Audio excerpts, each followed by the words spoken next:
L'ascensore è un grande segno di civiltà perché poi aiuta chi ha difficoltà motorie, però dall'altro ci sono molti cittadini che hanno possibilità di fare le scale, per questo motivo vogliamo incentivare come Regione l'utilizzo delle scale e non degli ascensori. Questo aiuta la salute e aiuta tutti noi a essere più in forma. Questa è la nuova battaglia del governatore Luca Zaia, favorire l'uso delle scale al posto degli ascensori. Mi immagino, ha detto il presidente Zaia, una norma che imponga sulle porte degli ascensori degli edifici pubblici un cartello sui quali va scritto non che nuoce alla salute, ma semmai che sarebbe meglio prendere le scale.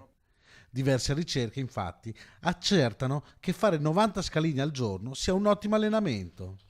A trarne beneficio, oltre al fisico dei veneti, anche la sanità regionale, che vedrebbe un miglioramento dei suoi conti con cittadini più sani. I padovani, che in questo periodo si stanno preparando alla maratona, sembrano promuovere questa iniziativa. E scale a piedi? Sì, certo, fa più movimento. Vengo, sì, sono d'accordo. Le scale fanno bene al cuore, verissimo, l'ho sempre saputo, però non sempre le gambe rispondono. Sì, confermo anch'io che è meglio usare le scale, si fa più movimento, per me è meglio.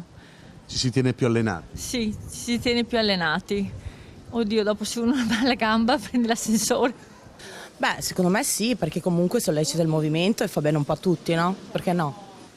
Si fa del movimento con un po' di prudenza.